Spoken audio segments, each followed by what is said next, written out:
This episode of the PC Perspective Podcast is brought to you by Casper, an online retailer of premium mattresses for a fraction of the price, because everyone deserves a great night's sleep. Get $50 off any mattress purchase by visiting casper.com/PCPER and enter code PCPER.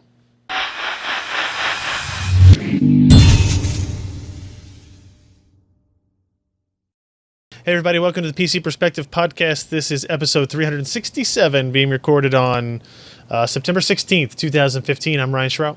I'm Jeremy Hellstrom. Hopefully I'm unmuted and Josh Walrath.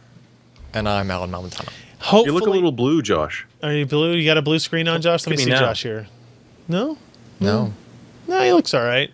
Maybe a Well, little. I was looking at this. Yeah, I see what you did there. Yeah. Yeah. Wait, what? So welcome to the show, everybody. It's been another week. I feel like it has been a long time since we were last here. Yeah. I don't know. Apparently we didn't talk about the R9 Nano on last week's show. We talked about the controversy surrounding the R9 Nano, but not the actual card itself. And we were able to show it. Yeah, that's true. And we did. And I had a really sore throat from talking so much. Oh. Yeah, because Thrower. Yeah, don't brag. He published 2 articles in a 1 week span. How many do you have up today? It's like a blue moon in a month. How many reviews do you have up this week?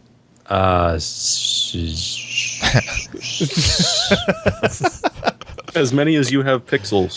He blew his load 0 early. by 0 pixels. You should have saved one for this week if you were smart. Yeah. Right, yeah, exactly. Well, I did, because we didn't cover the first one that first week. Oh.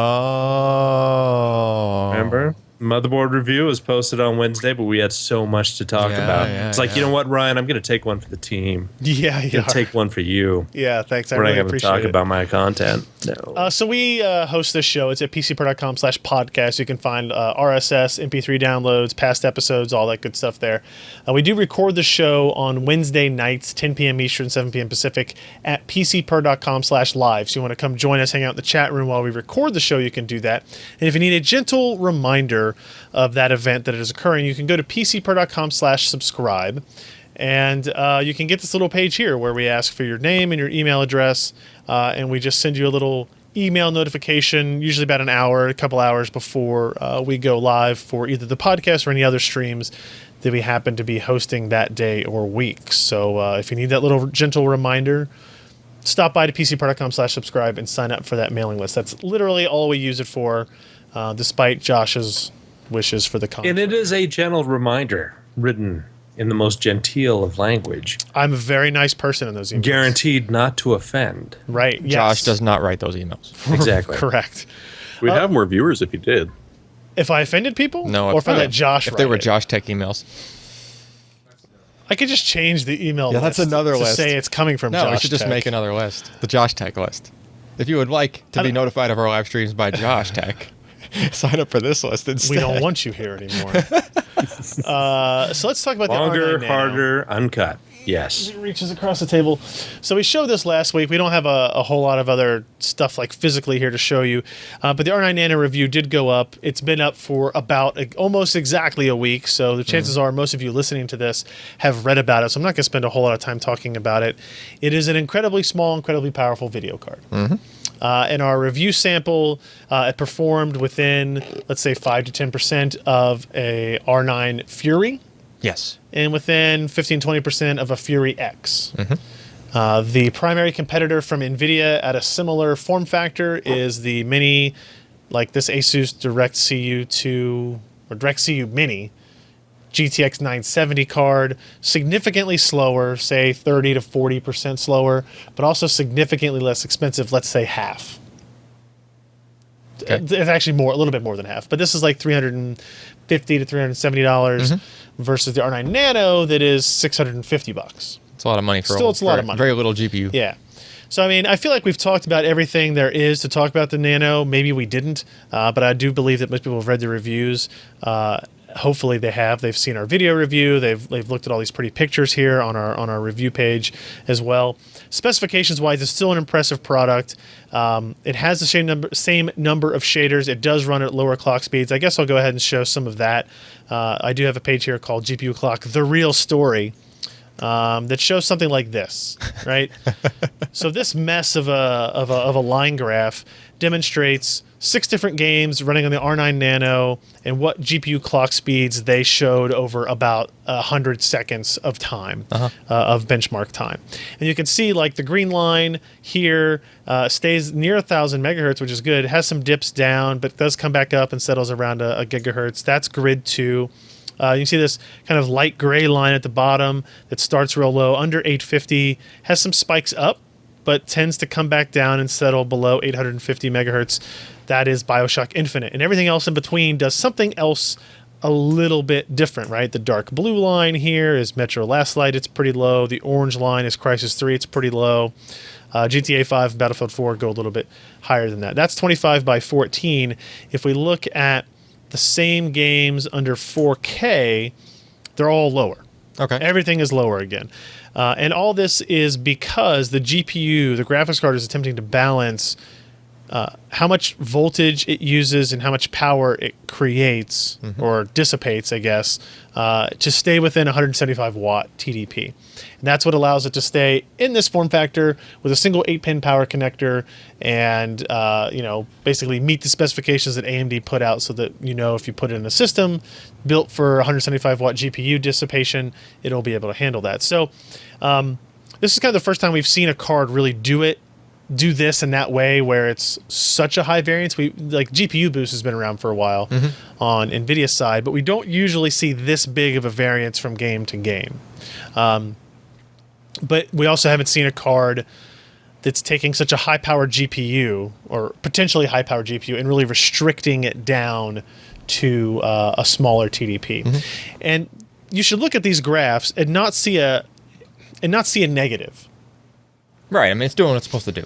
It's doing what it's supposed to do. It's giving you the best possible performance it can in any given workload and staying within that thermal budget. It's the exact same idea that what GPU Boost does on the NVIDIA GeForce cards, but this is the first time really AMD has implemented something. This card really has to lean on that to function. Right. Yeah. So even though you say, man, they rated it up to a gigahertz, but it's only getting 825 megahertz on BioShock Infinite, that's shitty. I mean, kinda, maybe. I guess you could look at it that way, but in reality, it's like, well, that's the workload. Yeah. That's how much effort is being put forth by the GPU, and that's what it's doing. Now, if every game was 825 megahertz, you might be able to go out and say, okay, they're lying. They're not really doing what they say they're doing. They're not actually balancing it. They just kind of artificially picked something. But the fact that even at 4K, GTA 5 is one of the higher frequency average frequencies, while playing the game, shows you that there's workload matters. Yeah, that workload is easier power-wise on that card. And you can see here, like this graph here shows you the average clocks, and then between the two resolutions and that type of stuff, it's pretty compelling when you see it. Right, it was surprising me that GTA 5 was on the high side. Yeah. That it's, even though we know it to be a very GPU heavy game, the card was able to run at higher clock speeds than, say, BioShock Infinite, which is a game that is much older and runs at higher frame rates. So GTA just wasn't as GPU heavy in a power consumption workload standpoint. My guess is that there is probably there's some, maybe the bottleneck is on the compute side, and so the memory isn't being taxed very much, right? So that's kind of settling it down. Whereas with BioShock Infinite, it's not as much of a bottleneck, so everything is being utilized at near 100%. That's kind of what you can assume based on the results that we're seeing here.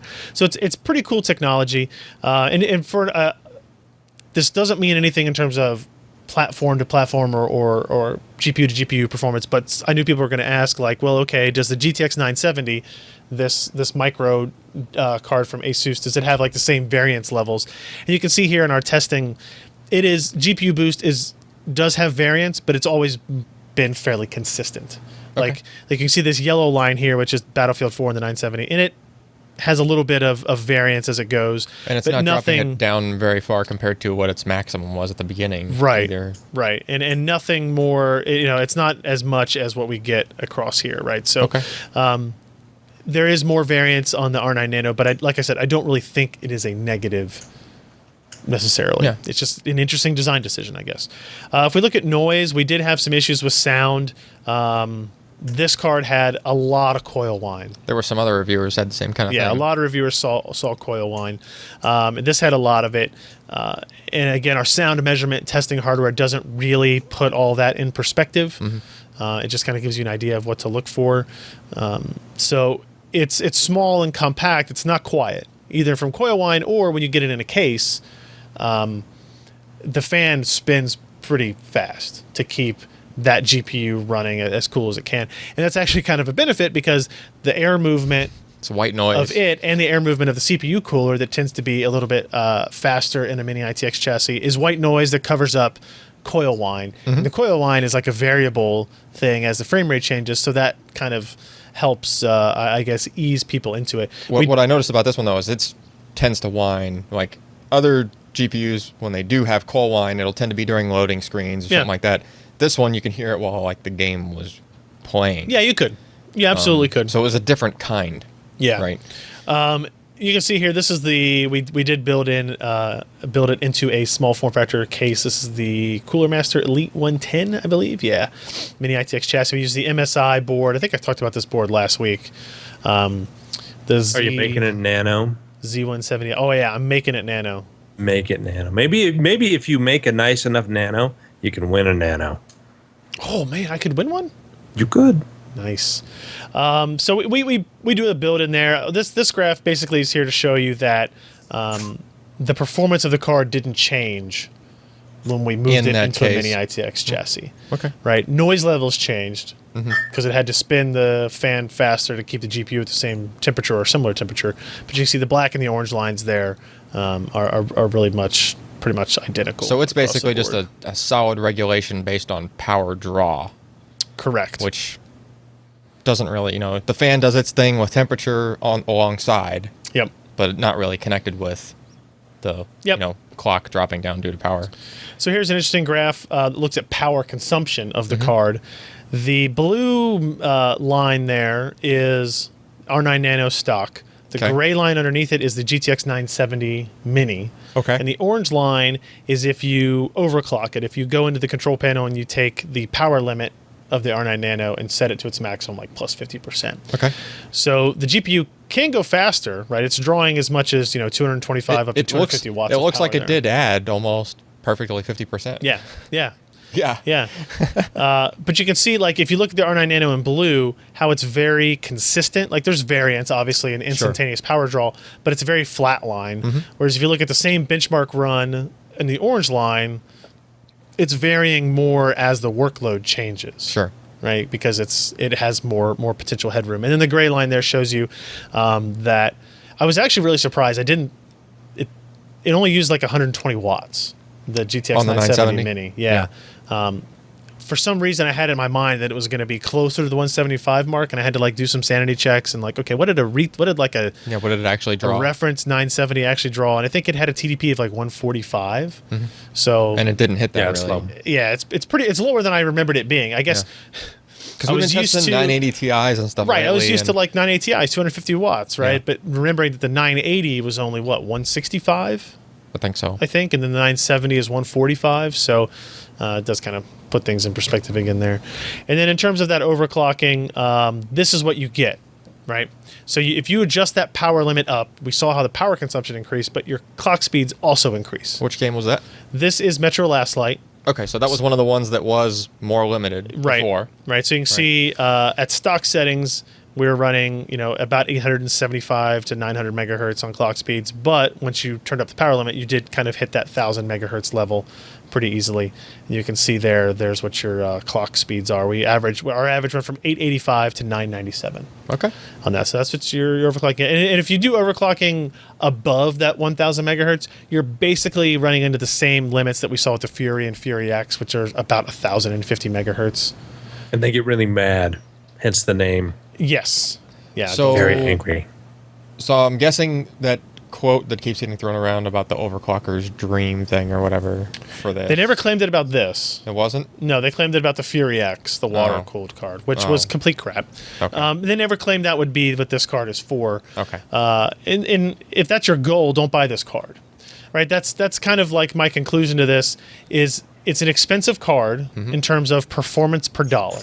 even compared to AMD's own lineup. The Fury is $100 less and performs better. Okay. The Fury X is the same price and performs more better, right? Better. Right. If you have room for a full-size graphics card, who is drinking so much they're into the next bottle of it? Who is that? It's probably Josh. What in the do you have a mute button Look over at him! there? Look at him! He's pouring. He's pouring. I know it's complicated. That there is a mute button somewhere. Oktoberfest is Somewhere. out. I mean, come on, it's a serious I know. business. Bragging. So the You know gist of what? it is, It's a family environment. You've got to hear all the sounds. okay. It's a community. So basically, you need to have a system that you would need such a small card for space reasons. Correct. To buy Only this, buy right? this card if you need this card. Even if you have a mini ITX case that can fit a 10.5-inch video card, which a lot of them can, like it's kind of what they call a standard graphics card, then the 980 Ti or the 980 or the Fury or even the Fury X with its 7.5-inch PCB and the water cooling part of it are going to be better options than this. Yeah. But there are many cases, and we're kind of working on a compilation of stuff around that do require smaller cases or smaller graphics cards than the standard 10.5. And you can do that with this without having the hassle of installing a water cooler like the Fury X. Or if you're going to do a case mod, if you're going to build something custom and you have this interesting idea, maybe you use something like the R9 Nano to take advantage of it as well. It is widely available now. Actually, the R9 Nano, it's on sale on Amazon and on Newegg. Both the Fury and the Nano are for sale for pretty close to their MSRPs. Fury X, not in stock anywhere on Amazon. They're like $1,000. So don't buy that, obviously. So isn't there already a water block announced for this guy? Yeah, we'll talk about that later. I don't really know what the benefit of that is. Oh, there's one other thing. As he reaches across the table again. So I have another one that I bought. Yep. This is an XFX one. It showed up on Amazon the night before the reviews went up, and I ordered it and bought it. And it came in, same performance, identical performance, way less coil whine, like close to unnoticeable levels of coil whine. Yeah. So Which it's not a consistent thing. It is then not. obviously. It is. I expected it to be like an entire family issue. Right, Yeah. like all of the R9 Nano board designs were going to have this problem, and that appears to not be the case, right? Because this one is great and this one is bad. The one that AMD sent me is bad, and the one that I bought for both my own American dollars was good. And that's, first of all, that's poor planning on AMD's part, and second of all, that kind of sucks because now, like, if you get one in and you buy it, and there's some coil whine, do you go through the trouble of RMAing or returning to try to get one that has less? Maybe you get one that has more. It may just be don't know. variability of whatever those chokes or whatever parts are making the noise. Yeah, I guess. Just, I don't know. Yeah. But where I was going with the water cooled thing is, for that amount of money, if you put a water block on it and if you can keep it cool enough, couldn't you get the clocks of that the same as the factory water cooled?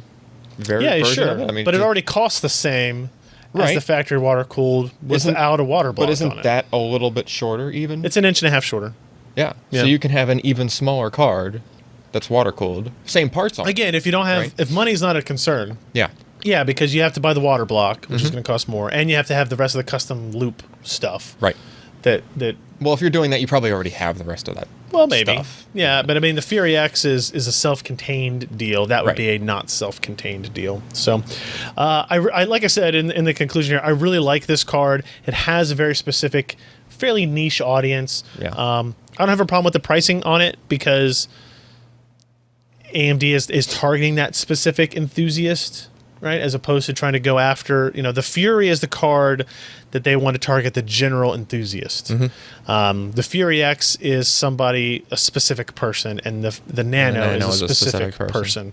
So if you like what AMD has built technology wise, but you don't like the idea of paying more for a smaller form factor, then buy a Fury.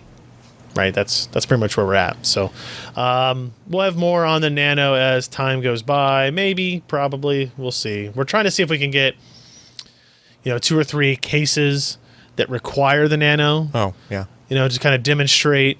See how they Yeah, function, how you fit everything in there.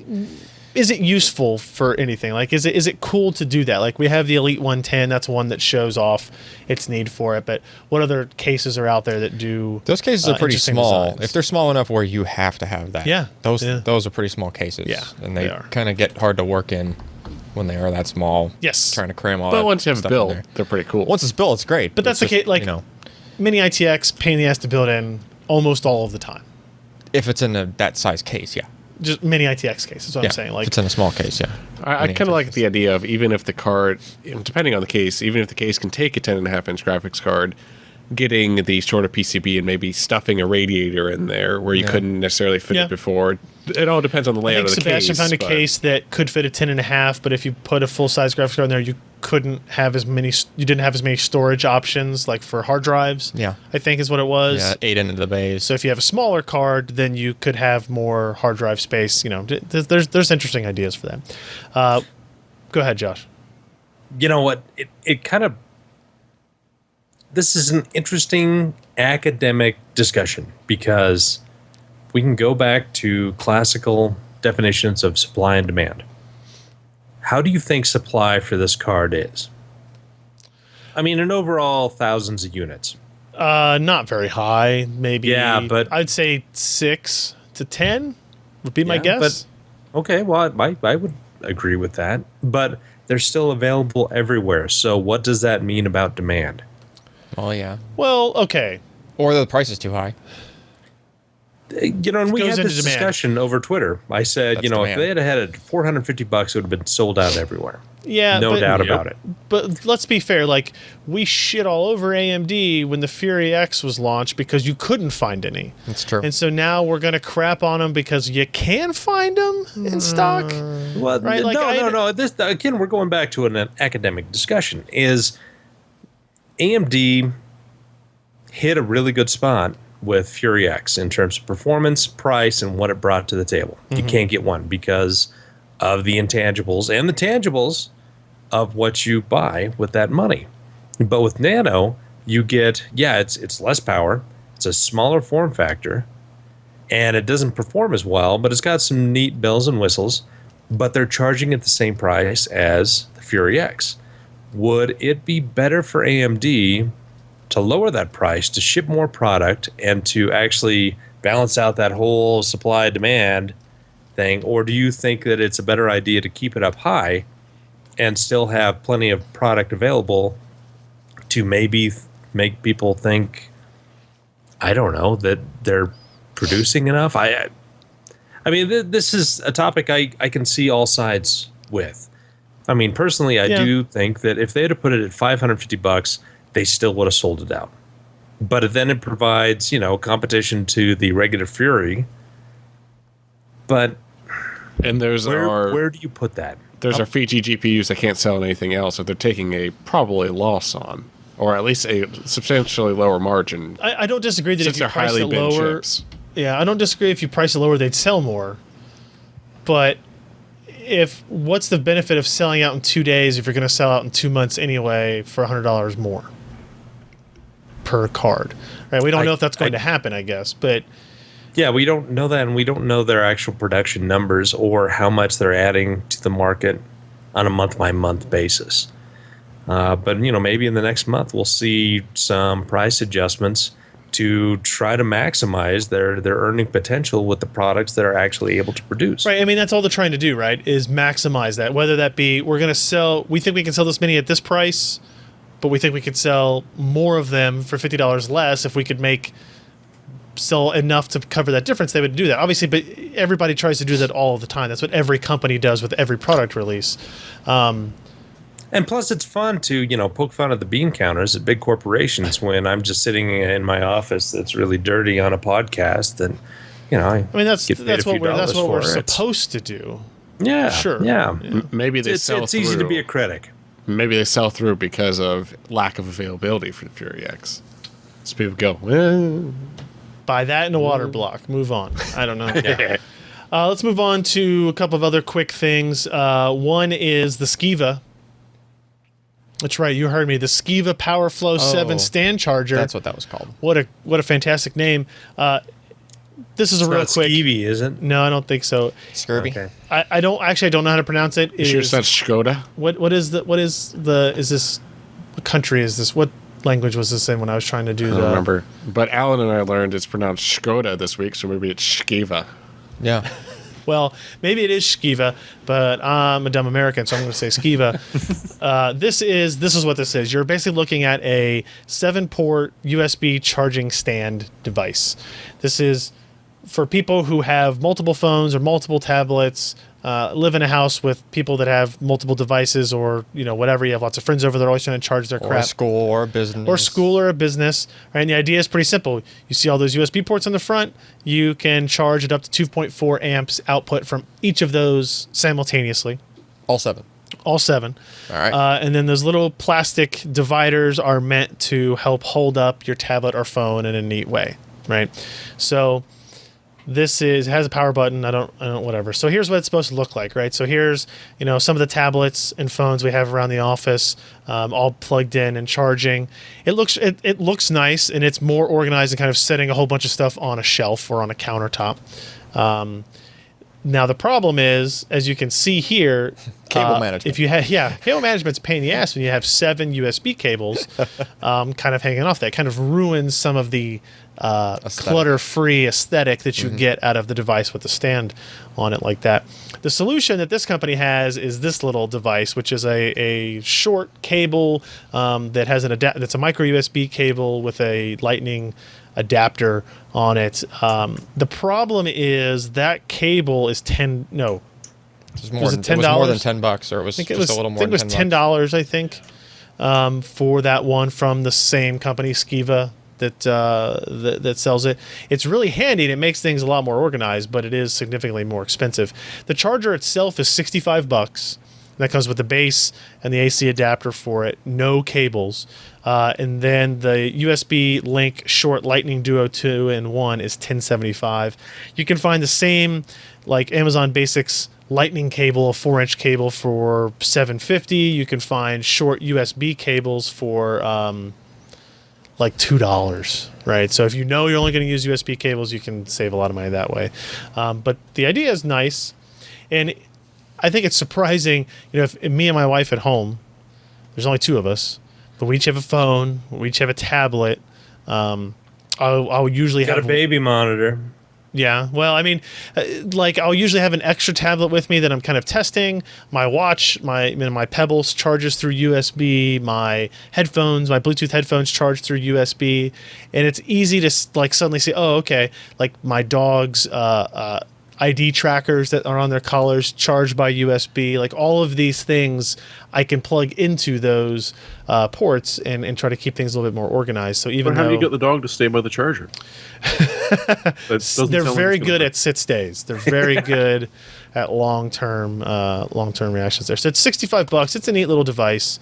So check it out if that's something you're interested in. And like I said, I think it's easy to think that, oh man, I'm never going to need to charge 7 devices. But what are you doing with my iPad? I'm looking at the split screen. Ignoring the entire podcast. Stop playing with my stuff. You're talking about a charger. Stop touching my things.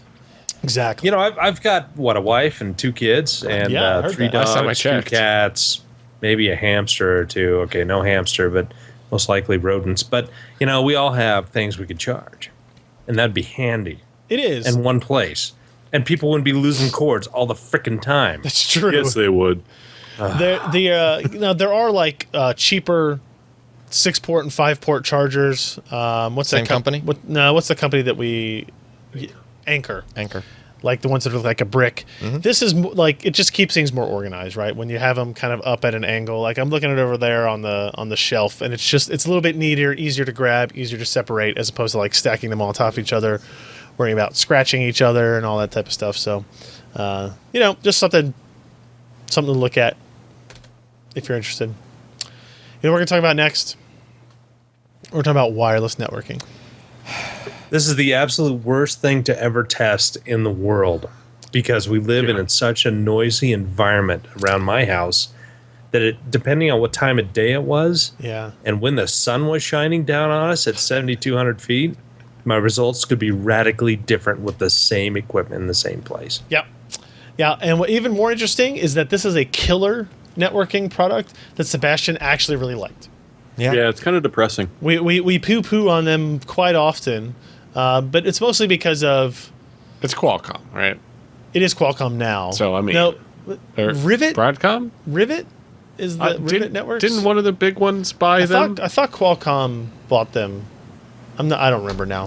So instead of focusing on silly stuff like having BitTorrent clients running on your NIC and stuff like that, they Running directly on the NIC. Yeah, running directly on the NIC. They actually focused on, okay, what can we do to actually make... So there's two things about this the killer wireless AC 1535. So it came as part of the MSI GT72 notebook that we did a review on already, that had the GTX 980M in it, I think, and it was really impressive gaming machine.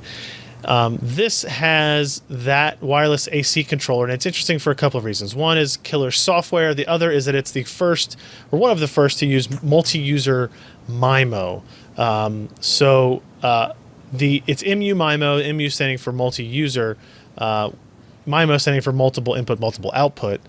The idea is MIMO, as a wireless technology, basically allowed you to get better bandwidth from a device if you had multiple frequencies open at the same time? Or multi-user MIMO. No. What's the standard MIMO? Normal MIMO. Yeah. Right? So it's basically to improve performance, but it could only, the router, a typical consumer router can really only communicate in a MIMO fashion with one device at a time. Yeah. Right? And so if you had multiple MIMO-capable devices, you still had... They're still sharing, right?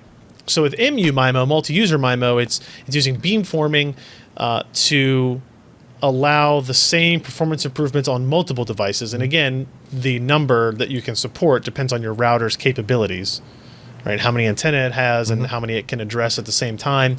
1x1 supports one stream, 2x2 is two streams.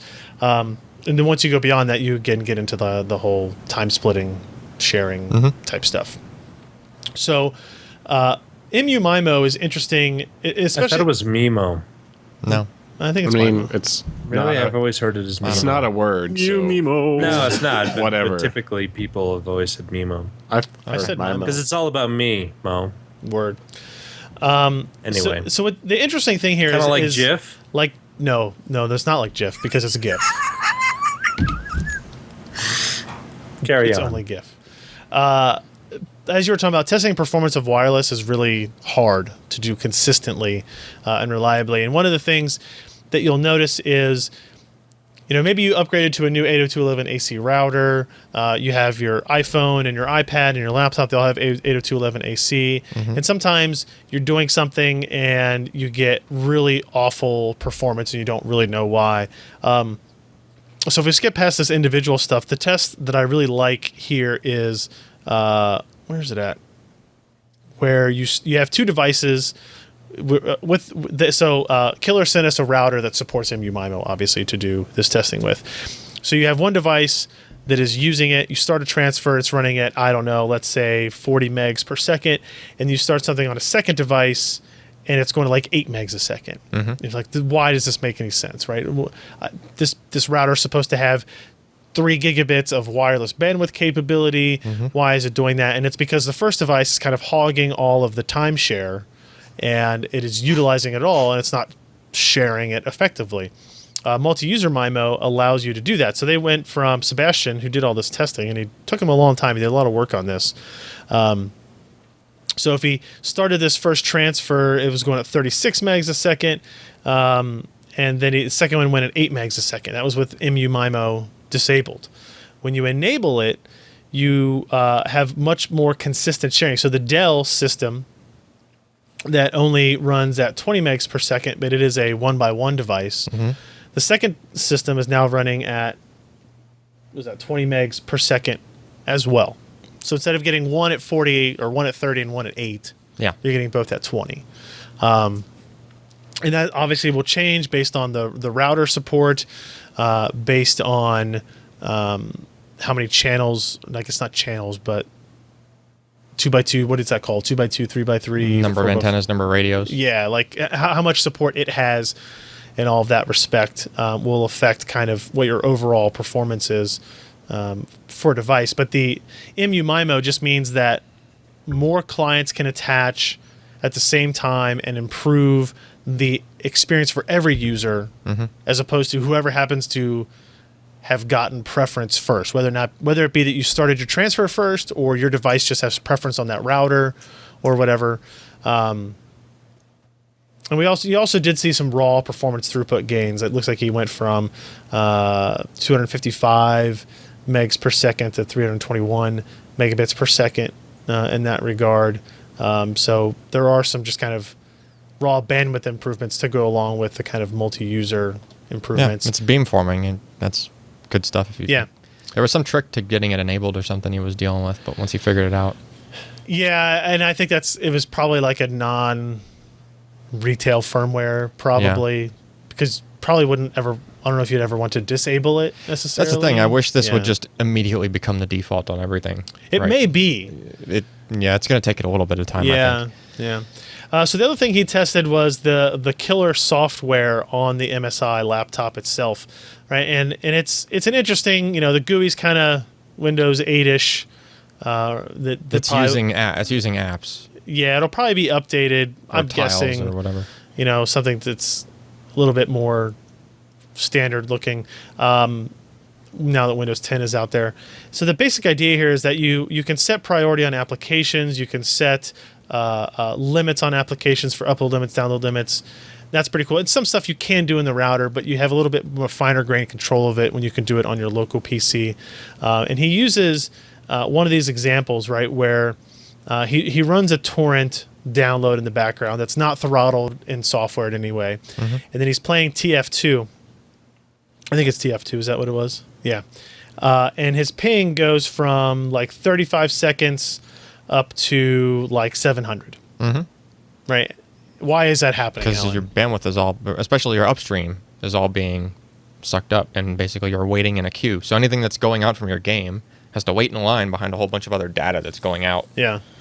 And has to wait, it gets backed up. All network traffic being treated equal. Yes. In that it just case. gets, basically it's treated sequential. Yeah. Right? So everything, So then, he goes into the software, into the QoS software in Killer, and what did he do here? He did... he puts in this game mode thing. Okay.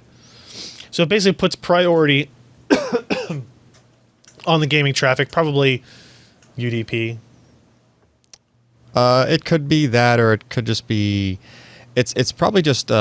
throttling back, because I think he talked about, like, if you look at the transfer speeds of the torrents, like the download speed, it's actually like a megabit slower when he has it turned on.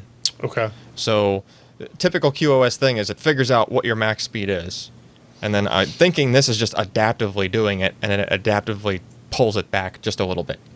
The idea is you don't want to saturate. So you're never saturating. You're never saturating up or downstream, right? So if it just artificially throttles the big thing that's using up all the bandwidth, like in this case qubit torrent, just pulls that back a little bit, then the connection would appear wide open for anything else that's using a little bit of bandwidth, like the game.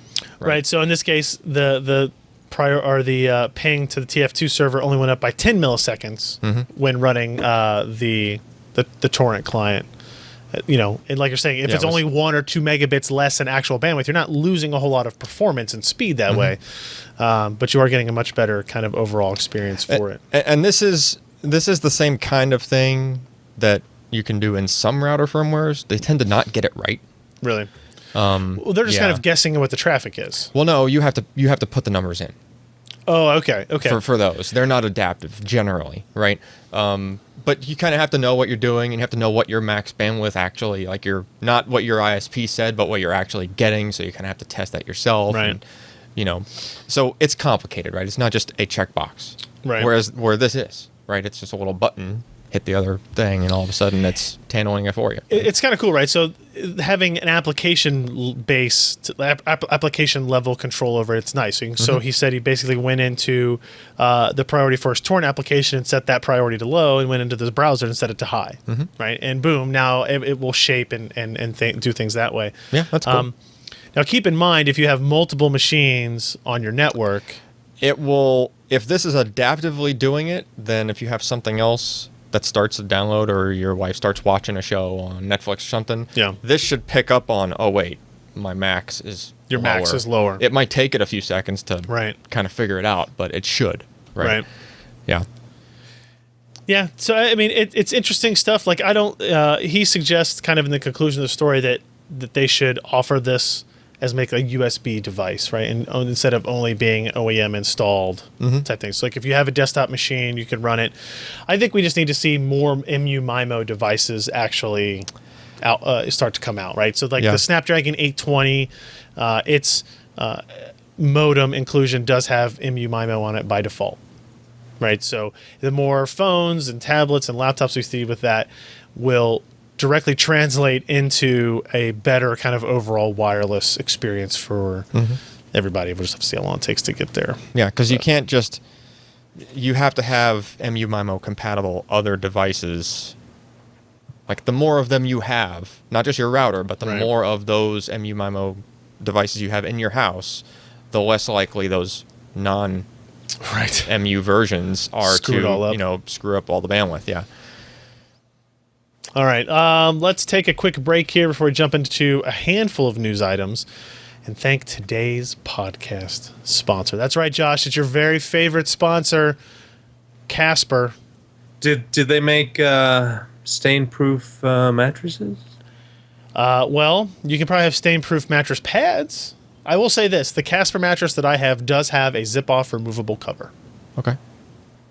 Well, that's positive. That's pretty good. Not the plastic back one, though, right? Just no. the terry cloth cover. No, yeah, thing, right? it's actually a comfortable one. It doesn't make noises when you roll around on it or anything either. It doesn't. That's why I put newspapers under my sheets. Crinkle, crinkle, crinkle, crunch. Exactly. Crunch. It's comforting. So Casper, if you don't know, is an online retailer of premium mattresses at a fraction of the cost. They are revolutionizing the mattress industry by cutting the cost of dealing with resellers and showrooms and passing the savings directly to the consumer. So if you don't know what Casper does or what the benefits they offer, they call it an obsessively engineered mattress at a very fair price. It uses two technologies, latex and memory foam, together for better nights and brighter days.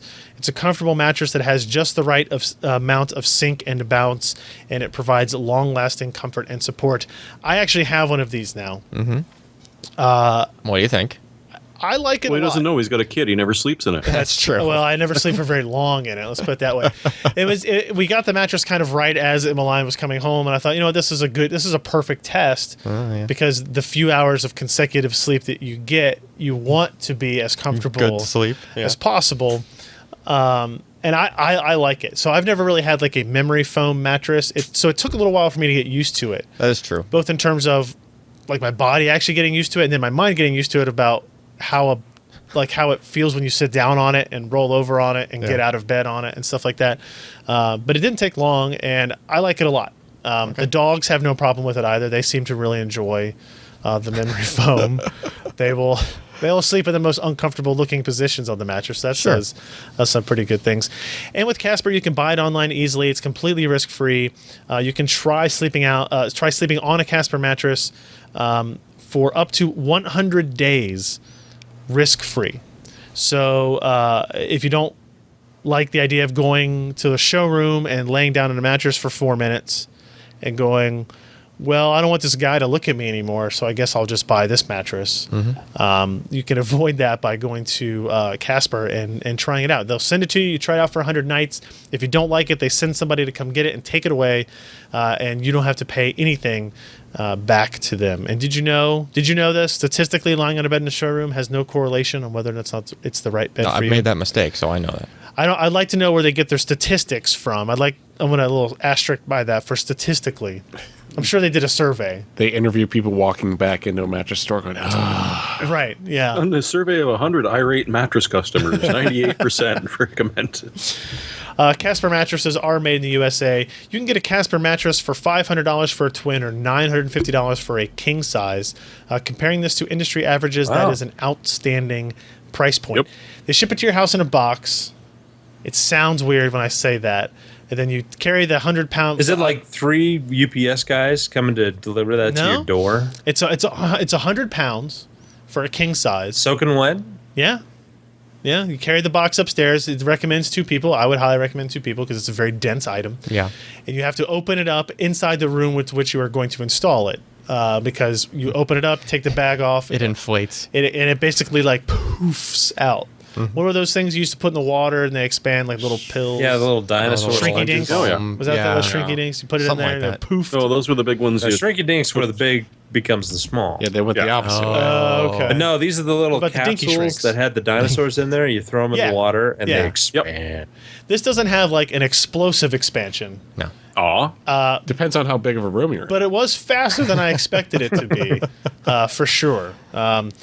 And the best part about this is you can save $50 as one of our audience members by going to casper.com/PCPER. Enter the promo code PCPER. That's casper.com/PCPER, promo code PCPER, and we thank them for their support of us, the people here doing this show. So, yeah, Biohazard, I agree. Somebody in the chat says that's what a hand truck is for, to carry that up the stairs. It's true. It's true. If we had one.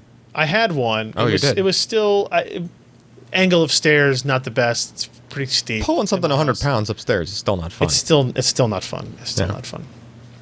All right, so let's get to a couple of news things here. We talked about the R9 the R9 Nano. You talked about a water block for it. Yeah.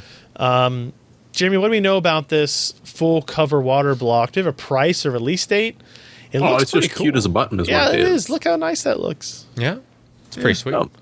There's 2 different ones. The one you're looking at is the one, of course, that obviously has a see-through top. There's another version which does not quite so much. Ah, I see. But who would want that as you one? might expect, the acrylic glass is 100 euros, more or less. Whereas the one that, if you scroll down and you just have the machine metal on top of it, is about 90 euros. So say about 100 and 112 US dollars right now. I assume it ships with that single slot front plate too, right? Because all the R9 Yep. Nanos have the dual slot on it, so that would be, yeah, you definitely would want that on But there. I mean, just think how much smaller a system you could get this in. Because the original Smallest Nano Crossfire. is tiny, but this thing, Smallest It's- crossfire system ever. yeah, the radiator is going to be bigger than the bloody card. Yeah. Yeah. But you can get them now. They're probably having some supply problems because they recommend it's going to be about 10 days before you can expect delivery. But at that price, you've already dropped, what was it, almost $700 on a Nano. You're Yeah. not going to flinch at a $100 add-on for it. A bit of Especially when it really is cool sexy. custom case. Yeah, like really cool custom this case. one with this one with the loop. window, I think you could do some really cool. Oh, yeah. That would look really nice. Again, you're getting to the areas of, does it make sense financially? Absolutely not. Like if you had 2 of these in a system with like the hard acrylic tubing that I like. That's Like really a hard micro that you have ATX to, board, that you have maybe. to bend Yeah. on your own to get a micro ATX set up in there. Be pretty cool. I think Wow, it would be awesome. That'd be so hard of a build, though. Oh, it would. It would. It would in be. the ass, but it'd It be would worth not it. be what I recommend for somebody to do for their first. We'll probably see something like that at QuakeCon next year. I would hope hope so. Yeah, I'd like to. That see would probably be a something thing. like that. So, do you want to take a card that's already kind of overpriced per performance? But you're not And buying it for performance. you're You're not. buying it for the size. You're right.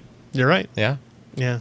And so now you're making it even sizier. I even like how it just kind of like wraps around the power connector up Yeah. here. It's completely unnecessary, right? And it just looks But it's cool. pretty. Yeah, it really is. Pretty. Well, I like that because most water blocks don't kind of double as a replacement for the housing, Nope. right? Like that's. But does it turn green over time? That's what I want to know. Hopefully not. You know, I don't so- know. What are you doing to it? Oh, is that copper? Yes, it is. On the outside. Copper. Really? Yep. Yeah, it's Copper. machine copper. Ooh. I think they probably thought about going. They on must have corrosion. coated it with something. They We really hope must have so. coated it with something. You Or don't have you'll to get the brass out special I mean, I'm a AMD big brand fan of metal polisher. labia, Lady Liberty and all, but yeah, Yeah. green cards. Nobody wants a hand that smells like pennies. I'm sure someone's into that. If they aren't, they are now. I'll say everybody should look up the Ass Pennies kit. That's all I'm going to say. We're not going to talk about it here. Forever. But as soon as I said it out loud, I was like, oh, yeah, that one. That's right. What show was that It's on? like copper. Was that Upright Citizens Brigade? Yeah. UCB? Yeah. Dear Anyway, Lord. speaking of Yeah, water, check out the Aqua computer cryograph cooler. water-cooled graphics cards, they're pretty cool. This just happened like an hour before the podcast went up. Corsair and MSI introduced the Hydro GFX liquid-cooled GeForce GTX 980. A graphics card with a closed-loop liquid cooler is a little more mainstream these days, with AMD's Fury X as a high-profile example. And now a partnership between Corsair and MSI is bringing a very powerful NVIDIA option to the market. So you can tell if you look at this picture, it's a standard-sized video card. It's a standard shape housing. Has the fan, too. Has the blower fan on it. But you have a water cooler, self-contained water cooler working on an that. H55. Yeah. Okay, there it is. It's cooled by an H55 liquid cooler. Keeps the card's hottest, most critical components, the GPU, memory, and power circuitry 30% cooler than standard cards while running at higher clock speeds with no throttling, boosting the GPU clock 20% and graphics performance by up to 15%. That's pretty cool. I mean, and this is stuff that we've seen before, and Corsair has even sold upgrade kits for this thing. But this way you don't have to worry about the Look at kit. this shit. Look at that. That's a nice That's box. a Corsair branded video card, everybody. It's weird, isn't it? Powered by MSI. It's built by MSI, right? But it's being sold as a Corsair Just when you thought that they didn't make product. enough different things. Right. As if, like, okay, so now we can get a case and a power supply and an SSD Fans. and a CPU cooler and fans and memory, Don't they make keyboards? keyboard and mouse and Mouse and headset, and speakers if you need speakers. But they didn't make video cards yet. Now I can get a video card. All I need now is a processor and a motherboard. I mean, a Corsair 6700K Yeah. and a Z170. Maybe they take the bare dies, mount it on their special substrate, and then create a cooling solution of special solder and a special superconducting heat cap. They can have their own. Yeah, their CPUs come boxed with the cooler, right? Yeah. So The PCB is actually a heat pipe. I'm surprised it took this long, to be honest. yeah, cool the CPU from both sides at the same time. I want to know. It kind of seemed like they were going to do this for a while, right? Does it? They've been dipping their toes in with the brackets So and who's stuff. doing the Who's doing the RMAs? Who's doing the support? I bet it gets shoved to MSI. I think each one that comes out, they're going to send an email to each other and say heads or tails. I think it would have to and go flip. through Corsair, though. No. Damn it, I think it would Corsair. have to. I think because it it's has their to go unit. through Since MSI. they're the seller, right? And I mean, I don't Corsair, think let's say Corsair's in Fremont, MSI's in City of Industry, so that's like a 5-hour drive. I was thinking they just like drive down the street and like, here, fix this. it's a truck Here you full of go. RMAs right? to bring and down take the, it back. Well, they probably rip apart and say, which is the problematic part? It's the PCB. There's something in there. Shipped to MSI. Hey, it's our cooling. Well, we'll take care of it. Yeah. Yep. Yeah. Agreed. They've got people. And I'm sure they horse traded, a bit more money goes to MSI so that Corsair can put their name on the box. Yeah, I mean, like clearly MSI has the resources to actually do the RMAing and production and all that stuff. So does Corsair. Corsair is the brand. Yeah, but Corsair has an RMA. Like, they're not going to fix PCBs or anything like that. I don't think MSI does that either, to be honest with you. They either replace it or send it back to you. Pricing availability, October in the US with an MSRP of $739. So that's what, 60, 80 bucks more than a regular 980 Ti? I think it's a little cheaper than the EVGA Hydro. Is it a one, little bit cheaper than I the think. EVGA version Like of 20 something bucks similar maybe. to this? I don't know. I'm not sure if that's a 980. That has to be a 980 Ti for that price. This is a TI. Yeah. I meant the EVGA one. Oh, the EVGA one? Yeah. I am just like, this picture of this box, just kind of like, Josh and I were talking earlier. It's like, remember the OCZ sold a GTX, sold GeForce cards? So did Crucial. And then, Ken said the Crucial did. I had a Crucial 9800 GTX. That recently. Your head explode. It's too bad I threw away the Zotac water-cooled box. I had one. I had Thermaltake water-cooled NVIDIA cards. I'm sure I still have them. Remember what was the Thermaltake water, self-contained water, like kind of like easy to do closed loop thing, big water, I think is what they called it. something like that. Yeah, it's like Thermaltake Big Water, and they sold video cards like they were just NVIDIA reference cards with water coolers and blowers attached to them. It's weird. We've got a couple of other things we're going to run through here. I didn't watch this video, but I was excited about the Steam controller again because Valve emailed me to verify my shipping address for the Steam controller. I guess that's coming up in less than a month. Shipping date, right? But Scott did post a video where OMGChad talks with Robin Walker about the new Steam controller. Where is it here? Yeah, the man who takes responsibility for all the hats in Team Fortress 2. Scheduled to launch November 10th, but I think we're supposed to get ours before that, like October 16th or 20th or something like that. I don't really have anything else to say here. I am excited to try it. Does anybody else have any interest in using this device that I'm showing you here? Nothing. For instance, let's see what Robin Walker says. The grips on the back. The reason for the grips on the back is because they found that people were taking their thumbs off the view stick for just a couple of actions, such as reload or use. He also discusses the dual stage triggers, which have a button at the end for secondary actions, like a nitro boost at the end of your throttle. It is somewhat expected that a representative for a company selling a controller would highlight what makes their product unique, but it's nice to have extra behind-the-scenes insight. So that's interesting. So you have triggers that as you push down, but then there's another ratchet, like another latch.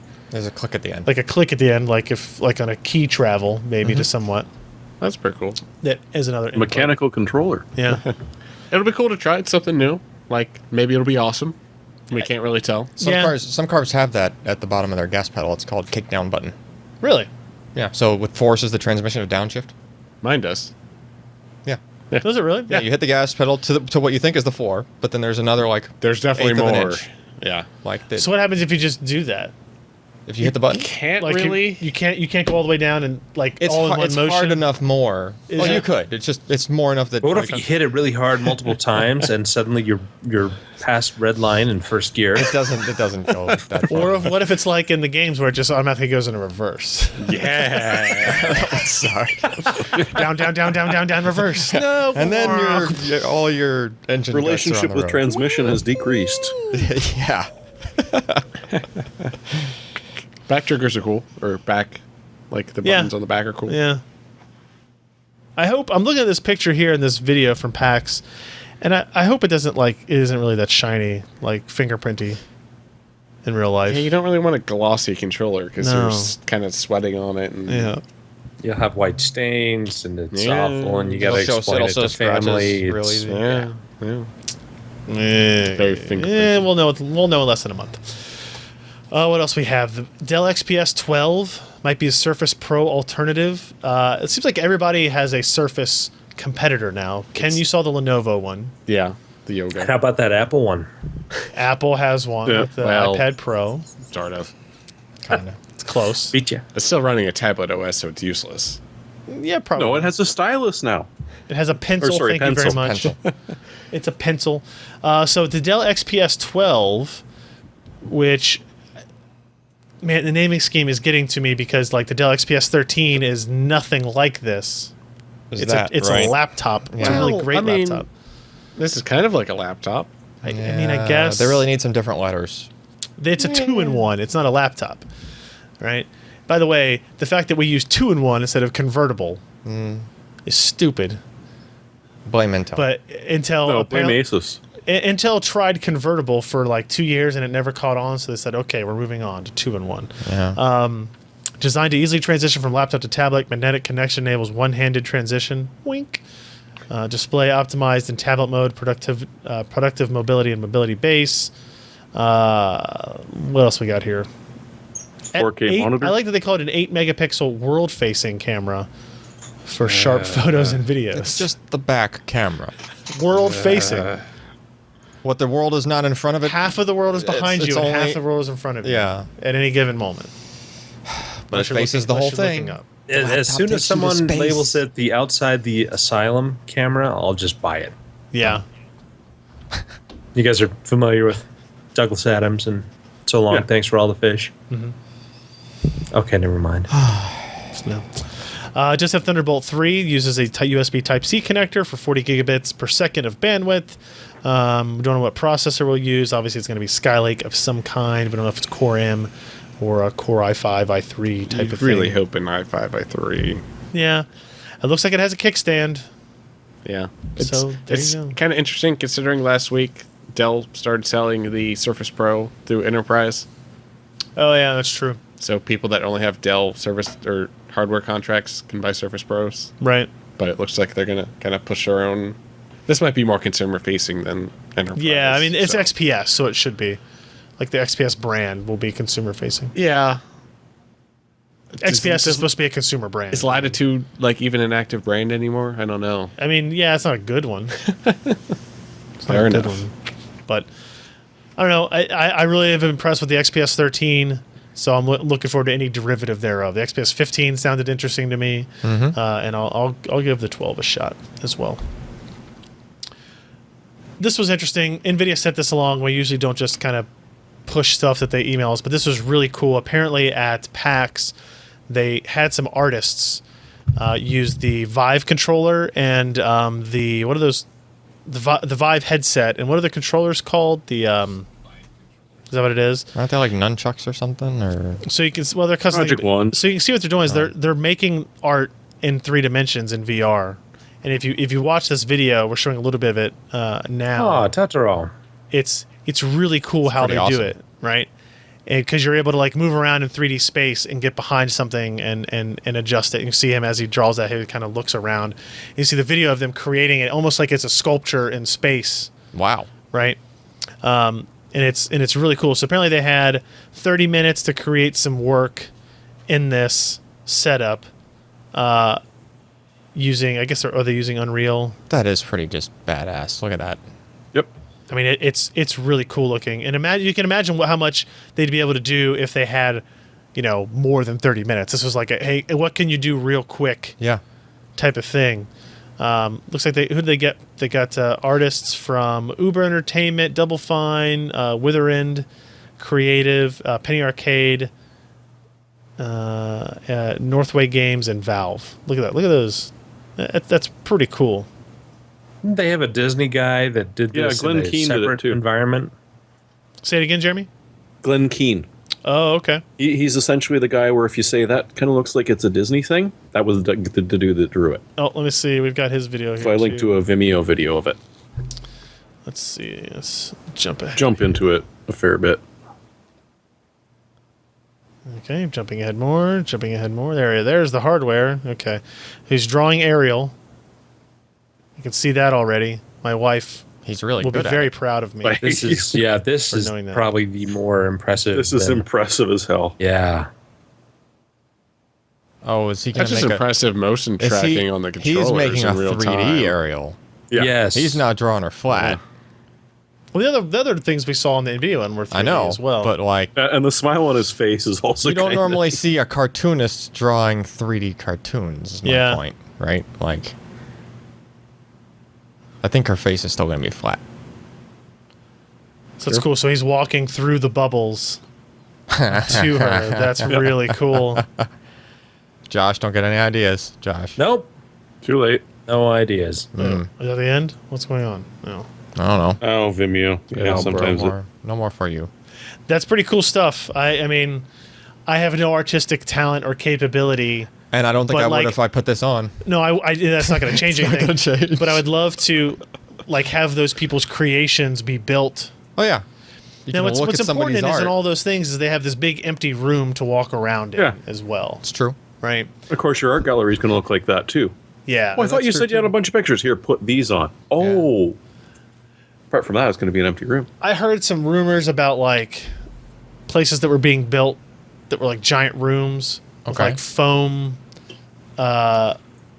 It's solitary things. confinement, I think. No, like big warehouses with foam structures, Okay. right? And then you had like 3D on, and as you walked around this place, like you could be in any environment as long as those structures were there to like represent things in the real world. So you knew you could walk up to it, but you couldn't like walk through it. Like it, Okay. if it was physically in the real world, it showed up in the virtual world as well. Like talking about like virtual laser tag and stuff like that you could do with this. All that depends on having That could be awesome. super accurate, low latency motion, like but being why able do to you wanna run play around a room. Virtual laser tag. VR laser tag. Well, you could be in man. any environment, right? Like Yeah, that foam thing but- could be a rock, or it could be an enemy, or it could be a structure of some kind. But or why aren't you just playing a first-person shooter in VR at that point? Because You're now actually you're running around. walking You around. could in do a that in giant a first, warehouse. right? Like you don't need to be competing against anyone at that point. No, you're right. It could be Yeah. a zero-person thing. Yeah. I mean, it could be a single-player deal or a multiplayer thing in the same warehouse. Imagine two people running into each other, looking the wrong directions. That way, the impact would be so much better. Man, you'd break That so way, hard. you'd be breaking stuff. Oh my gosh. You'd have to put on like foam padding Yeah. too to like save yourself. Yeah. Actually, totally off topic. There's a commercial. I think it's a beer commercial where they're playing soccer with those giant inflatable clear balls around them. Yeah. Can I just buy Yes. those? Well, Yeah. You can buy those. There's a place you can do that. My friend did it for his bachelor party. Really? I was out of town, but yeah. Because it's just funny because they just run into each other full speed and then Yeah. they bounce They go backwards fly. and roll around. And that looks pretty fun. I think I'd like to try that. Yeah. This whole VR stuff with a 3D printer would be kind of cool. Like you could just model and stuff. Having to use CAD, you could draw something and then print it. 3D print it. Who was that? Wasn't it a printer company that I did along 2-3 months ago that's working on one of those 3D vision things for exactly that? Was I don't it remember. Lexar? Sounds like a thing. Lexar. They're still around. Right? Oh god. Yeah. So's brother for some reason. Let's move on. We got a couple more things here. HDPLEX H5. This is, I think it's still in a preview form here. 7 months later, apparently Fanless Tech has taken another look at it. It will weigh 8 kilos. It has a supported CPU. Cooling performance has been bumped up 5 watts to 95 watts TDP and will allow mini ITX, micro ATX, and full ATX motherboards. Here's why this case is interesting. Holy crap. Is that the case is the cooler. Right? So Yeah, it's one big heatsink. all of the metal acts as one big heatsink, and those are the heat pipes coming off the CPU onto the rest of it. So obviously that means you have to have... It looks like it's made in such a way where it could. You have some wiggle room. You have a little bit of wiggle room, yes. Yeah. Looks like it could slide left or right, maybe a little bit. and up and like there's grooves in. Yep, there's grooves in here. In the heatsink block, and there's grooves in the back of the chassis, so you have motion on the X and the Y as to where your CPU is. So this has 8 pipes to the CPU and 8 to the discrete GPU. If installed, this makes it an effective home theater PC case, accepting CPUs up to the Intel Core i7 to 6700K, which is 95 watts. The same number of heat pipes go to the GPU, but that TDP is not listed. If it is similar to CPU's 95 watt, that doesn't go too far in the GPU land. Don't expect to passively cool a 980 Ti or anything. That's very true. That's very true. If you really don't want a fan, It's a badass home theater case, Yeah. it is. which is exactly what it's meant for. Yep. Apparently, it's going to be under $300. That's expensive, but if it's as That's a lot of engineered, copper and aluminum. if it's as engineered as well as it's presented, Yeah. then I see no problem with that. And I think this is a case design that has been around for a long time, but it was like maybe not a long time, but it was like one specific motherboard it worked on because the CPU block had to be in one specific location. It might not have been this company. There's probably still going to be. People have been doing this the past couple of years where it's kind of adjustable like that, but I think this is one of the cheaper options I've seen. Yeah. I mean, it looks pretty interesting. There might still be a compatibility list. Yeah. Because if there's any components. I mean, you can see here, this is the GPU actually being cooled because you can see the riser, the ribbon cable for the add-in graphics card here. Huh. Yeah. Interesting. So, you can see the display connections over here and then the PCI Express connection. So, 6700K, that mini ITX board we were just looking at. Perfect but they said... home theater. Yeah, but you can't have a discrete GPU in that, right? I don't know. I'd be curious to see if the whole case can do 95 watts or if it can really do 95 watts on the CPU and something else on the GPU. I mean, you don't particularly need Yeah, a discrete GPU for a home theater PC. Yeah, you don't really. You don't. No. As long as you have a board that Yeah, does I'm trying to think of HDMI 2. I mean, a 750 Ti is 75 watts, Right. Yeah. right? And that's a huge upgrade over what you have in any integrated graphics. So that would be a use if it can do 75 watts on the GPU and 95 watts on the CPU. That would be really, really cool to have it completely passively cooled system. Run an SSD, have it be completely silent. Although I'm not like, it seems like it's just a GPU block, so you still have VRMs that need to be cooled in memory. On Yeah, but maybe the 750 Ti, you don't have to worry about it as much. Yeah. 'Cause, I mean, if I look at the 750 Ti, the stock heatsink doesn't have. yeah, it's over there. I can't reach it, but I think it's only on the GPU. It's only on the anyways, GPU. So I think that would be an interesting idea. Pretty cool. Again, you want to talk about niche markets. This is more niche than the Nano, but still really cool tech. So. Our final news piece here is there's a report that TSMC has been chosen to produce NVIDIA's Pascal on the 16-nanometer FinFET technology. According to Business Korea, TSMC has been selected to produce Pascal after initially competing with Samsung for the contract. There was a possibility, of course, of both Samsung and TSMC sharing production, but at the end, the duties fall to TSMC's 16-nanometer FinFET alone if this report is accurate. Not surprising considering the relationship between TSMC and GPU makers and Samsung's lack of experience in this area. No more details on availability or release, just saying next year. And everything still points to a 16 gig iteration of HBM2. So an improvement over what AMD has on Fiji with HBM1. I just love how compact that Pascal just. Yeah, I'm not sure how accurate this is going to be. That's a very old picture. Yeah, it's been around for a really, really long time. It is, but that looks like what could be a realistic That's like a PCB layout. laptop. Oh, yeah. Fit card. Yeah. Yeah, I'm Sure. not saying that would be what your, desktop GPU would come on. But Also, I'm pretty sure that there needs to be, this is not how HBM is implemented. Well, it depends.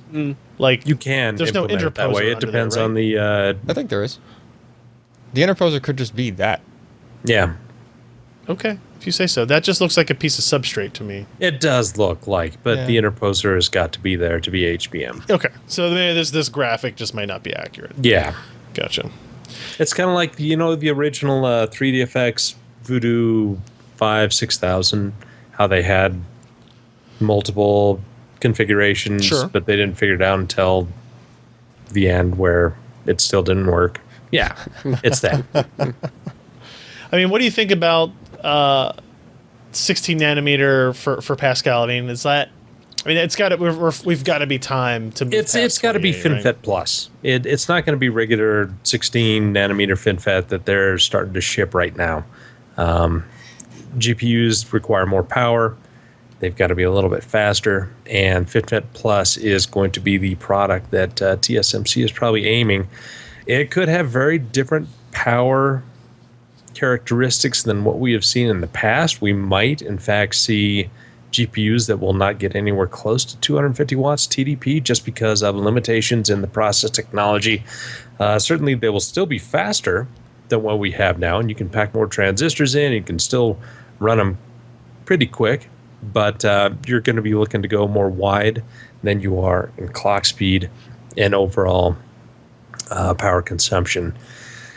We still don't know enough about these processes. I mean, Intel has got a pretty big lead on everybody in terms of FinFET, and only now are we starting to see non-really high-end stuff. I mean, certainly they're high-end Xeons, they're older Ivy Bridge E that were 125 watts and above. They have kept lower than that. Just because I think there are some limitations in terms of the process technology to where you can go, and only the really good chips can go up to that point with very specific designs. Trying to think what else, but Samsung's 14 nanometer, it's in production as well. There's not a whole lot of difference. It's a little bit more size optimized, but otherwise, a lot of the basics seem to be about the same. So it's going to be a real interesting game to see who goes where. I'm pretty sure AMD for CPUs will be doing Global Foundries 14 nanometers, which is an offshoot of Samsung's 14 nanometer.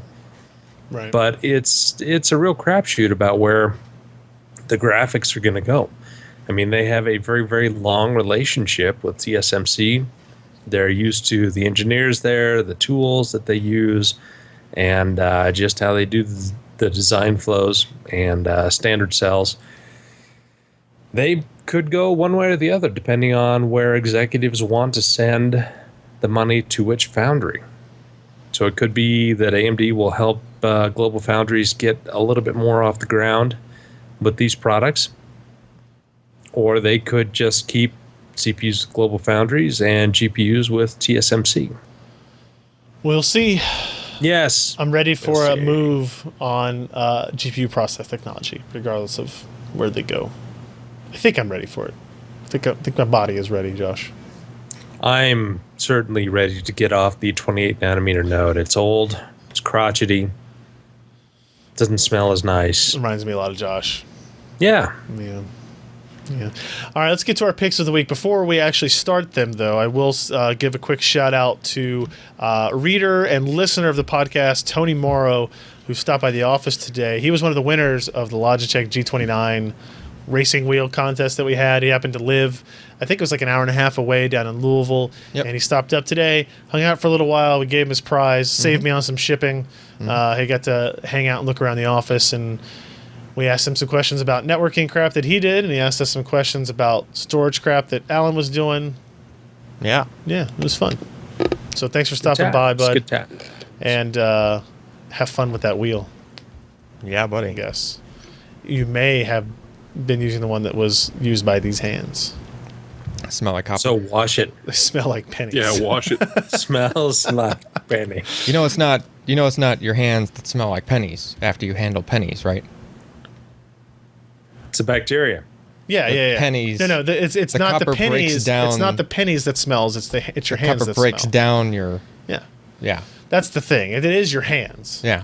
It's your hands that The smell. pennies it's not make the your pennies. hands smell So like something. But if it's not you pennies. pick up a penny with like tweezers and smell it, what's it smell like? Nothing. I think that's bullcrap. I wouldn't know. I'm Canadian. We got Yeah, rid of but them. what does it taste like? Now, if it does smell like something, then that's from the other people that have handled it. Oh, That's from where it all right, I'm came gonna from. wash. So I'm gonna wash a penny. a jar of pennies that smells like pennies, it actually smells like everybody else's funk. That's It's not on the funk. pennies. It's just normal bacteria in your hand. Yeah. Anyway, thanks.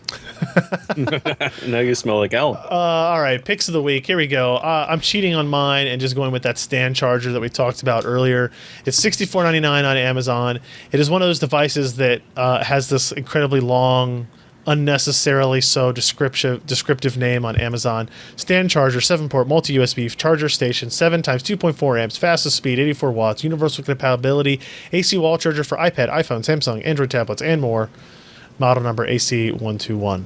Just call it the AC121. Come on. I would agree. I would agree with that.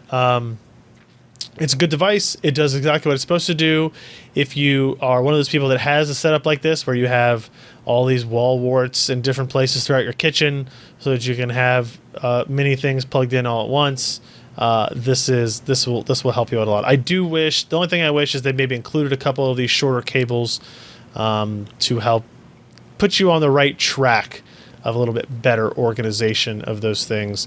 But still impressed either way. And yeah, so there you go. You can is the new iPad going to fit on that? Is it going to tip it over? Is it going to be too heavy? It's a good question. If you put it on the end, maybe you got to put it on The cord might not be reached. The short cord might not reach the port. It's true. Yeah. Yeah. You can see here like a 7-pack of those USB Link Lightning 2.0 2-in-1s is $59. That's cheaper than $10 each, but It is. still Pretty pricey. adds up. It's still Look at those nice basically- Skiva cables. You're basically doubling the price of your kind of setup there. Hey, how's it with the ship to Cincinnati, Ohio? That's weird. I'll look at that later. I don't know what that's all about. Probably Ken. Damn it, Ken. Who's next? Jeremy, what do you got for me? Well, since obviously they ain't going to learn it at school, electronics is something that kids should learn. So here's 5 projects that make different clocks. Because Lord only knows that this is stuff you should teach, and it's a great way to find out if you're being educated by lunatics. My personal favorite is that one you're looking at right there. I think that's when it's cool. Yeah. That one you It's- should it's- definitely make because the people that sell it, it is insanely expensive. Yeah, I've been meaning to make Yeah. one of those for years. Yeah. But it's Arduino powered. Like, There's 5 of them in there. As soon as you close the stupid pop-up that they put up there. Way to go, K. Roger. Hey, Kroger. Did that just like swirl around the screen as it opened? You need to play like the Batman effect. Look at those What the prices. heck? Holy crap, look at that toaster. That is impressive. Oh, man, Star Wars gear? You're giving them There you free go. advertisement. Oh, Stop. my I goodness. bought one of those plates. I bought an R2-D2 plate. Anyway, moving on. Well, now you can buy more. But every single one of them comes. Make is a great magazine if no one has run into it yet. So there's a full project, step by step of how to do it, as well as a parts list, which generally have links directly to the better places on the web to buy them. Yeah. So none of these are going to be extremely expensive. None of them are going to be extremely hard. No, Radio There's even at the very bottom one that you 3D print out. So you literally are Nice. making your clock from That scratch. Radio Shack doesn't work anymore. Radio Shack. It's just the shack. Yeah, it's Radio It K. is. It's the out of business shack. Yep. All right, Josh. Me. There's this really wonderful tool that if you want to plug in a hard drive, an external one, make sure you and pronounce you get it that correctly. what Make sure you Huh? pronounce it correctly. test drive? No, Oh, I thought it was called test disk. it is. Oh, test disk. You're right. Sorry, Allyn is probably very familiar with this. Yes? No, actually. Are you not? Are you kidding? I usually So use anyway. different stuff. Okay. Well, anyway, this is a nice DOS based. It's not GUI. So one of the primaries in the company came into my office and said, "Yeah, my external drive, which has a lot of critical data on it, doesn't work." And I plug it in. And of course, it pops up with the error. You need to format this disk to read it. And the last thing I want to do is format over his Oh, okay. Click. 250 gigs. Just say yes. Of It's the only way he's Data. going to learn. that is non-reproducible. Yeah. I went and got this test disk. So it's I don't know why I call it test drive. just when you said it runs under DOS, that Mm-hmm. immediately tells me you're going to be able to recover data with a much better probability than Windows with a drive that's flaky like that. Because Yes, Windows it is. doesn't. You run that thing. You scan the disk. It tells you what kind of partition structure you probably should pick. You pick that, and then suddenly you see all of these files pop up, and you copy all of them to something that a Windows machine can read, and therefore saving your job. I like the idea these- of the compressed file system being called CramFS. Cram it all in, just baby. cram. Right here. As CramFS. Yeah. How about Pretty nice. how about Stacker? I like Just do Stacker. FatX for Xbox. It's pretty good. None of the rest of them are funny. It's really handy. It actually says and it it- supports the Wii Yeah. file system as well. And Nice. Riser FS. Interesting. Xbox file system is kind of oddball one to Yeah. support. That is interesting. How So anyway, it's free to use, Oh. but if you use it, they ask you, of course, to Donate. pay for it. So I'm just going to screw them over and just save my job. Oh, That's a spirit. how awesome Yeah. of you. That's a spirit. Here, I'll click donate for you. What's your credit card number, Josh? Yeah. Yeah, I'll Just get read that it. to you. Just read it over I'll the handle podcast. it. I'll just handle it. Oh, it's in euros. Never mind. I'm not donating it. Ken, did we ever tell our viewers I about think we that did. that camera card Yeah. recovery? Yeah, there was one recovery we couldn't do without formatting the card You know. because the recovery software was being thrown off by a corrupt partition info on the card. So the only way to recover the files properly was to actually quick format it, which put the correct directory structure like root on it, and then we were able to run the same exact piece of software, ran across it, and everything like came back perfect. It was the weirdest recovery we've ever done. Nice. Yep. All right, your last then, Alan. What do you got?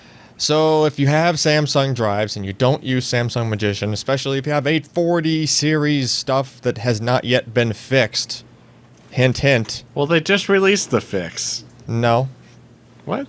not for the mSATA version of the 840 Evo. Have they released anything for the 840 yet? No, they haven't yet. Then you but don't need to talk to me. I've My drive is seen- still broke. Here's the thing: I've seen enough hints because they just updated Magician to 4.7, and in the notes for that included a line talking about compatibility with advanced performance restoration on the mSATA 840 Evo specifically, and that was one model that had not yet been patched. All right. Right? Which was weird because they came out with, when they did the first attempt at a fix, it applied to all of the 840 Evos. It didn't matter if it was mSATA or not. When they did the second one, the one that actually worked, Advanced performance optimization support for 840 Evo mSATA. Yep.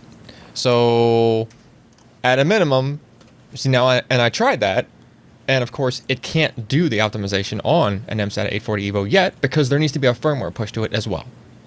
So, pretty soon here, we should have a firmware pushed out. Gotcha. And you're not going to see that unless you have Magician installed. Yeah, because the latest firmware is from April, and it says supports advanced performance optimization in Magician 4.6. And I'm not even sure that if the firmware does come out for the mSATA model, it might not even appear on that page because they don't distinguish mSATA. Oh, okay. Right? So this might be just a special build that only gets pushed to mSATA drives. I'm not sure. So there's that, and then I have a hunch that they might actually patch the regular 840. I'll have to find it. I think I shoved it in my dad's laptop after all of that stuff. So, yeah, here, you won't notice. I have to at least hand it to them. I am shocked that they're even still, if I was that company, I think... Do you have to hand it to them? It's for being persistent in trying to fix it. Were they really trying? Yeah. How long has it been? Yeah. Year? These things have to go through a 3-month QC cycle. They didn't go through a 3-month anyway. QC cycle when they were fixing the 840 desktop drives. That's true. Because not one that people was were bitching. Not one that was catching the slowdown. Because they saw their Amazon review scores. Well, maybe. I don't know, but whatever the reason, they're... I mean, I'm glad they're doing it. They're still doing it. I'm just... I hope they're doing it. Well... And we have seen no issues with anything with the 850s, right? No, nothing with Cool. 850s. Great. Perfect. And no issues that have come up with the second version of the patch on the 840 series drives, 840 Evos. Yeah.